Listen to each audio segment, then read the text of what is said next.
It's that time again. Welcome back to the Politics with Paul podcast with your host, Paul Rader. Today, we're going to talk about everybody's favorite political institution, Congress. Yeah. Now, both chambers of Congress, the U.S. House and the U.S. Senate, tend to be hotly contested as to which party is going to take majority control. But it wasn't always like this. When you look back at the partisan history of Congress, you find several streaks where either the Democratic Party or the Republican Party consistently won one or either chamber, sometimes dominantly so. So today's episode of the podcast will be an overview, of said history and how the upcoming Congress, the 119th Congress, compares to said history in terms of majority party control of either chamber. So let's dive in. Now, a few caveats of this analysis here is it's going to be predominantly focused on Democrats versus Republicans because those are the current parties after all. We will take a short look, however, at the party systems in America prior to the birth of the Republican Party in the 1850s. The Democratic Party has been around since basically the beginning. I'm also not counting potential changes to majority control within a Congress, unless otherwise noted, because it just gets a little too convoluted. So I'm not focusing on special elections or vacancies, unless I otherwise say so. Comparisons of net gains or losses of seats for a party are going to be based on post-election day numbers. So, for example, the change in seats, if I say specific change in seats for Republican or Democratic parties from the 1892 to 1894 election, it's just those post-election day numbers. And once again, disregarding vacancies unless otherwise noted. So, let's go into the party systems in U.S. Congress pre-Republican Party. Now, at the beginning, there were no parties. There was simply pro-administration and anti-administration. The founding fathers didn't envision parties, but they gravitated towards them fairly quickly. So, while it was pro-administration and anti-administration, the first few Congresses, towards the end of Washington's presidency, George Washington, they led to the emergence of the Federalist and Democratic Republican parties. The Democratic Republican Party is the Democratic Party of today. And in the U.S. House, the Democratic Republicans took the majority in 1794, and when they were just anti-administration, they had it in 1792. And the U.S. Senate, pro-administration / Federalists had majorities already. Federalists took the majority in the U.S. House in 1796 and 1798, but then they lost it in 1800 and never got it back. Never even came close to doing so in either chamber. And then the Federalist Party would die out in the early 1820s, and for a short time, America became a one-party system of just the Democratic Republicans, and that party eventually a divide emerged between the Democratic Republicans allied with John Quincy Adams and Henry Clay, and those allied with Andrew Jackson. So Andrew Jackson would eventually become president, and Jacksonians would eventually become the dominant faction. U.S. House Jacksonians took the majority in 1826, and then they heavily expanded it in 1828. And in the U.S. Senate, the Jacksonian majority, there was a Jacksonian majority from 1822 to 1834, except for 1832. So for a brief period, Jacksonians were not the majority in the U.S. Senate. Now, eventually, there comes a point where those who were against Andrew Jackson decided, we're going to just make another party because we hate Andrew Jackson that much. So in the late 1830s, the Whig Party forms, and Jacksonian Democrats simply become Democrats. Now, the Whig Party is a very disparate group of interests all over the country. They were united simply in their hate for Andrew Jackson. Now, say for a few instances, it was mostly Democrats taking or holding majorities in either chamber of Congress. In fact, in 1840, that was the only time Whigs took majorities in both chambers at the same time in an election. So that leads us to this era of the very beginning of the Democrats versus Republicans, and eventually leading into the Civil War and the Reconstruction era. The slavery issue rips apart the Whigs, who ceased to exist in the early 1850s, but Republicans come in fairly quickly to fill in the vacuum. So, in short, in this time period from 1856 to 1877, Republicans dominate both chambers of Congress, and partly because the Democratic base in the South, the southern states, secede. Democrats only win a majority in the U.S. House in 1856 and 1874, and in the U.S. Senate from in 1856 and 1858. So the Republican Party is founded in 1854 in Ripon, Wisconsin, and they start competing for Congress and become a very viable contender. Originally, they were formed to combat slavery and its expansion. They would take the majority in the U.S. House in 1858, and in the U.S. Senate, they would take it in 1860, the year before the Civil War. Even though the southern states would secede and then obviously get readmitted into the Union, there were still Democrats in the U.S. Congress, just significantly fewer of them since the base was in the South. The Civil War ends in 1865 and the Reconstruction era begins, and that's predominantly led by Republican policies. And this Reconstruction era ends with the Compromise of 1877, where Republican Rutherford B. Hayes is elected president, but the Republican Party agrees to end Reconstruction. And by this time, Democrats are already gaining steam in Congress again. So in the U.S. House, they gain the majority in the 1874 election, going from 88 members in post 1872 election to 182 members post 1874 election, and then gained the majority with 42 seats in the 1878 election. So they went from 19 to 28 to 35 to 42 seats in those successive elections from 1872 to 1878. And then that leads us into the Gilded Age. And the Gilded Age refers to the post-Reconstruction era through the rest of the 19th century. Gilded because on the surface, everything looks super pretty and nice and all gold and everything's all peachy. But below the surface, even though the economy is booming, below the surface, there's a lot, and I mean a lot of corporate and political corruption. You had a lot of wealth inequality as well. And here it was really a tale of two chambers from we'll cut it off at the 1876 to 1892 elections. So the U.S. House in this time period is dominated by Democrats. They won or kept control in 7 out of 9 elections, the exceptions being 1880 and 1888. In 1890, they even went as high as 238 Democrats compared to 86 Republicans, and then 8 that were third party or independent representatives. And in 1892, they went down a bit, but they still had 218 Democrats, 124 Republicans, and 14 third party slash independent representatives. Now, on the other side, however, the U.S. Senate was dominated by Republicans. They won or kept control in 7 out of 9 elections, the exceptions being the 1878 and 1892 elections. Though they had a couple instances of tight control where Democrats almost took the majority back from them.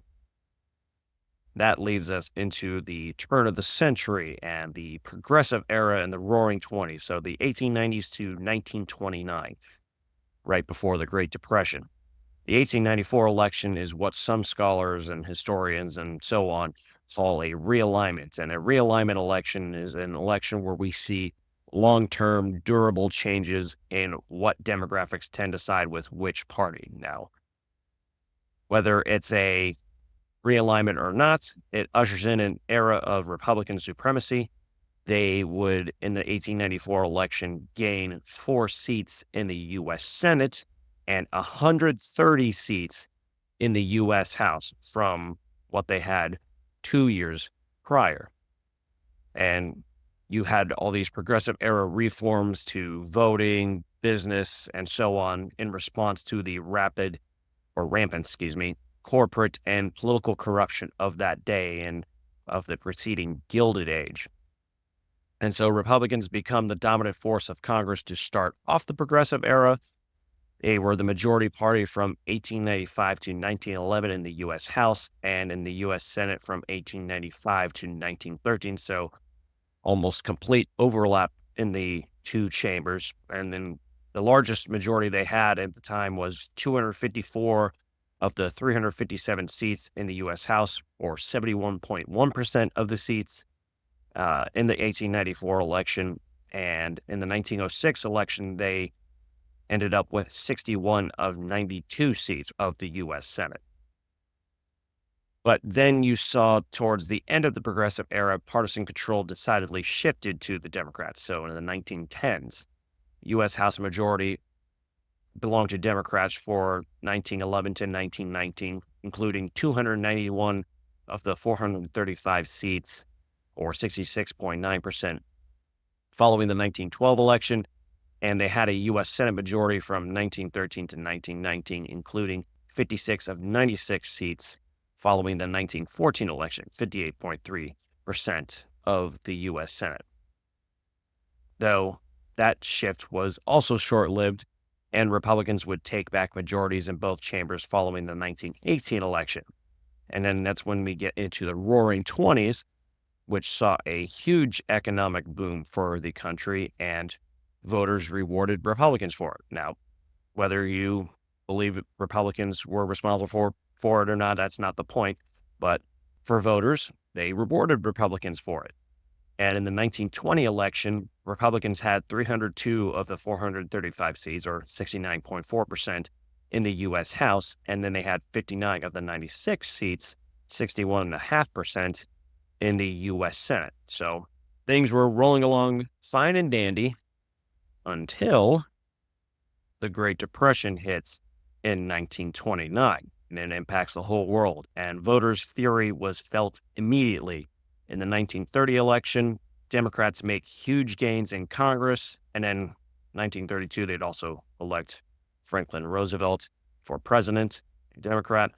Now, in the 1930 election, Republicans had initially kept their majority in the U.S. House and still lost about 50 or so seats, but 14 representatives-elect died between Election Day and the inauguration day of Congress. So they had to have special elections for those seats, and that actually led to Democrats taking the majority of the U.S. House in 1930.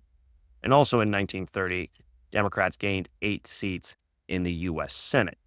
And then in the 1932 election, Democrats really cemented their supremacy by gaining another 12 seats in the U.S. Senate. So they went from 47 to 59, and then they gained another 97 seats in the U.S. House. So Democrats throughout the Great Depression and for post-Great Depression, but during World War II, they are mostly dominant. They had as many as 334 of the 435 seats, or 76.8%, following the 1936 election. And in the U.S. Senate, they had as many as 76 of 96 seats, or 79.2%, following the 1936 election. Now, Republicans finally broke through a couple times post-World War II, though it was very short-lived success in Congress. They won the majority in the U.S. House and the U.S. Senate in 1946 and 1952, but would lose it the next election in each of those cases. Now, while Republican Dwight Eisenhower was still quite popular at the end of his tenure in office, Democrats would expand their majorities in that time. So from the 1956 to 1958 elections, they went from 232 to 282 seats in the U.S. House, and then 49 to 65 seats in the U.S. Senate. And then after that period, you see the beginning of what some political scientists call the great sorting out in the 1960s. So the seeds of partisan change are sown in large part due to the civil rights movement, but it is a slow burn that's called the Great Sorting Out, that some people say is still going on today. But basically, people start moving toward their true party affiliation. At the time, the parties weren't considerably different on their self-identified ideology. There were many conservatives still in the Democratic Party and many liberals, still in the Republican Party. Now, there were several major impetuses for this big sort catalyst. Like we said a moment ago, the civil rights era's reforms, Southern Democrats start to lose influence in their party. You saw the abolition of poll taxes through the 24th Amendment and that amendment's ratification in 1964. Poll taxes being a way to try to prevent black voters from voting. They would have to pay a fee to be able to use the polls or to be able to go out to vote, and a lot of them were too poor to pay those. And in the case of poor whites, they found a way to get around. Southern states found several ways to try to get around that by giving them grandfather clauses where, if their grandfather had the right to vote, they didn't have to pay poll taxes. They found all these sorts of nefarious ways to try to keep black voters from being able to vote, poll taxes being one of them. And then you also had desegregation and integration starting in the 1960s, and the Voting Rights Act of 1965. So Southern Democrats really started to lose their power in that regard. And then you also had Barry Goldwater's 1964 presidential campaign. And he really put his identification as a conservative at the forefront of his campaign. And you started to see in public opinion polling, people started to think a lot more about what their political ideology is. It was something that didn't have a whole lot of salience for a lot of voters at the time, but it started to gain salience over time. Now, Goldwater lost by a landslide against Lyndon B. Johnson, but he would continue to have an impact on the conservative movement afterwards, such as with the religious right later on becoming a major player in politics, and then Republican Ronald Reagan when he became president. He was also influenced by Barry Goldwater as well. Looking at Congress's partisan divide, though, you wouldn't necessarily see this change. They were still quite dominant for the 60s and 70s, even when Republican Richard Nixon became president, and he was fairly popular at the beginning before the Watergate scandal. But Republicans would finally end the Democrats' majority streak they had in the U.S. Senate from 1955 to 1981. In the 1980 election, they would gain 12 seats in that chamber. They had 41 seats following the 1978 election, and then went up to 53 following the 1980 election. They would lose the majority in the U.S. Senate again in the 1986 election. So Ronald Reagan and Republicans, they had the U.S. Senate for the first for his whole first term, and then for the first part of his second term, but then his last 2 years in office, the Republican Party would lose the U.S. Senate. And that during that whole time, the U.S. House was still Democratic. In fact, Democrats had a U.S. House majority for 40 years from 1955 to 1995 until the 1994 election, which was another watershed for the Republican Party as they wrested partisan control for both chambers of Congress. They would gain 9 seats in the U.S. Senate, 54 seats in the U.S. House from what they had in the 1992 election. And this was the first time they had won control of both chambers since the 1952 election. Then you saw the growth in the South for the Republican Party finally coming to fruition. According to the CQ Almanac, Democrats only won 1 U.S. Senate race, and they also in that region, in the southern region, and lost 21 U.S. House seats in that region. So a lot of big gains for the Republican Party in that era, and that's where you really saw this era of closely divided politics that we see today. That's what a lot of people would argue was the beginning of this era, was that 1994 election, where Since then, majorities haven't usually been huge, and there's usually a fair chance for one or both chambers of Congress to flip majority control. Not necessarily that they often do, but that there is a reasonable chance for it. Now, the biggest exception here is the 2008 election when Barack Obama won his first presidential election. U.S. House, there was as many as 257 Democrats compared to 178 Republicans. So 59.1% of the seats in the U.S. House were Democratic. And in the U.S. Senate, 57 Democrats to 41 Republicans, including 2 independents that caucus with Democrats. And so, for the most part, there has been a fair amount of competition. But from 1984 to 2024, the Republicans have won or kept the majority in 12 of the last 16 congressional elections. So that's including 2024. Their biggest majority being 247 Republicans to 188 Democrats following the 2014 election. And for the U.S. Senate, they kept the majority. Republicans kept the majority or won it in 11 of the last 16 congressional elections. Their biggest majority being having 55 Republicans on several occasions in the years that Clinton or Bush were president. So, looking at the overall results for Democrats versus Republicans, again, keep in mind the caveats from the beginning of the episode. I'm not counting changes in seats from within a Congress unless I say otherwise, just the change from post-election day 1 year to post-election day 2 years later. So if you look at other analyses, the number of seats that they say changed might be a slight bit different than the ones I give because they might be also counting seats that changed due to a special election. So the 35th Congress, which was 1857 to 1859, was the first time that Republicans were the main opposition to Democrats. So counting the 2024 elections, we've had 84 regularly scheduled federal elections for Congress featuring Democrats versus Republicans. This upcoming Congress is the 119th Congress. So, looking at U.S. House majorities, Democrats have won or kept the majority 47 times. And this is mostly due to that streak from 1954 to 1994, where they won the majority or kept it 20 straight times.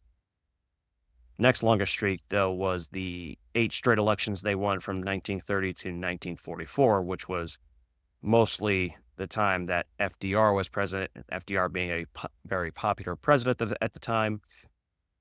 Democrats for Congress enjoyed basically the association of the party name with the party name's association with FDR, and that helped out a lot of those Democrats in Congress. Remember, though, for that 1930 election, 14 representatives-elect had died before inauguration, and then Democrats won enough special elections to take that majority.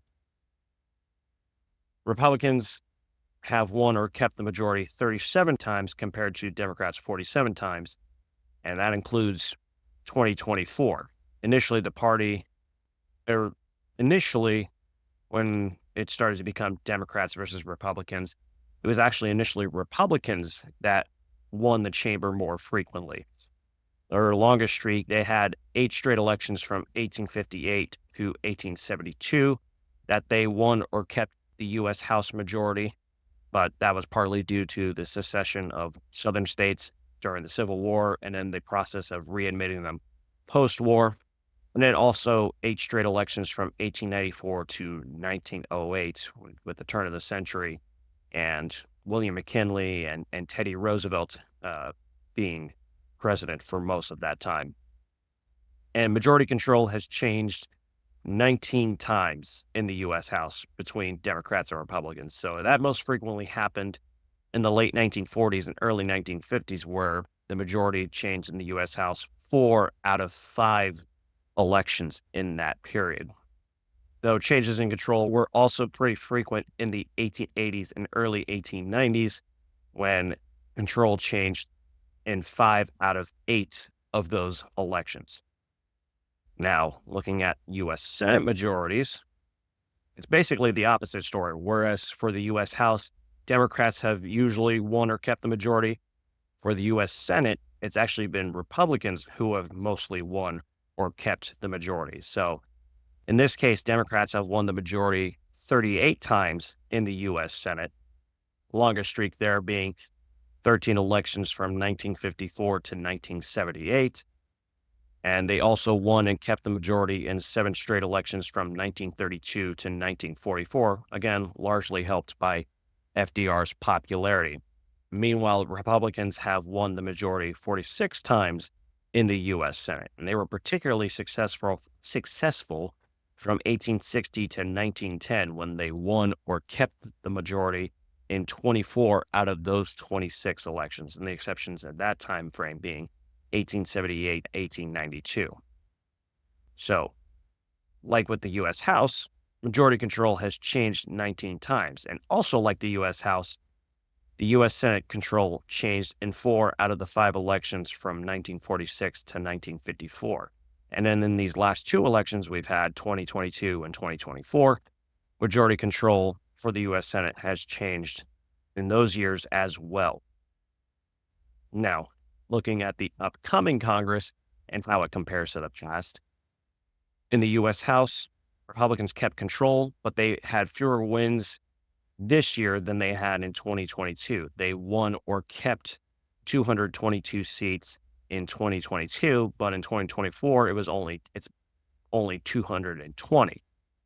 And then you've also got 2 current or soon-to-be resignations due to nominations by Donald Trump. Now, Donald Trump is soon to be returning to the presidency. Though Republicans still have the majority, Matt Gaetz resigned when he was nominated to be Attorney General, but withdrew his name. So he had already resigned at that point. And then Mike Waltz, both of these guys being Florida U.S. House reps. Mike Waltz is still in office as of this recording, but he will resign soon because he was named National Security Advisor. And for the U.S. House, this upcoming Congress, it's one of the closest divides we've ever had in this chamber. And 2024 seems to have carried on the trend of the previous 2 presidential elections where the winning presidential candidate's party actually lost seats. So when Trump won in 2016, Republicans lost 6 U.S. House seats. And when Biden won in 2020, Democrats lost 13 seats. And now Trump looks to have lost a couple of seats this year as well. Now, for the U.S. Senate, Republicans took a majority with 53 seats, and they flipped 3 Democratic seats and 1 Democrat-turned-independent seat. Somewhat of a chance to flip control again in 2026, though it's too early to tell how much of a chance there is. But this is the second presidential election in a row where the winning presidential candidate's party gained seats. In 2020, Biden's Democrats gained 3 seats, and then in 2024, Trump's Republicans have gained 4 seats in the U.S. Senate. So you got to keep in mind, though, that for the U.S. Senate, only a third of the seats are up for election. So some seats may be more given to a Democratic lean, or some might be more given to a Republican lean. So that also affects the numbers there. Whereas for the U.S. House, all the seats are up every 2 years. So that is going to do it for today's episode of the podcast. As always, thank you so much for listening. Let's get to the random question of the day.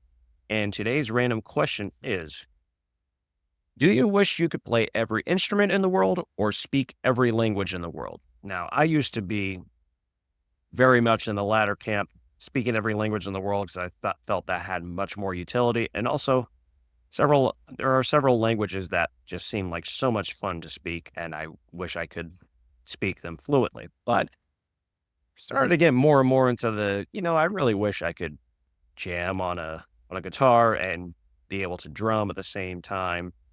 Well, I mean, not at the same time, can't do that, but be able to do all those. Definitely not sing, though, because singing is one of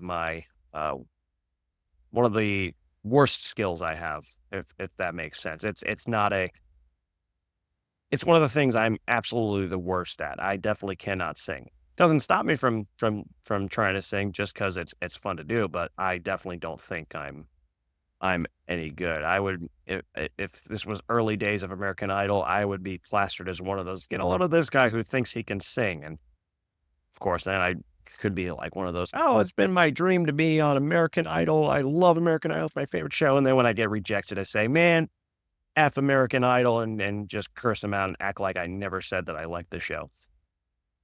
That was funny at the beginning when I was younger, but, looking back on that, some of that was just kinda mean-spirited to highlight those people, but still kinda funny to look back on. But anyways, thank you so much for listening to the podcast. As always, links in the show notes for Facebook, LinkedIn, my Matchmaker FM, uh, profile if you wanna be on my podcast or if you want me on yours. Uh, Email at paulraderwrites@gmail.com, and, my writings on medium.com. So, I will talk to you next time, and until then, take care.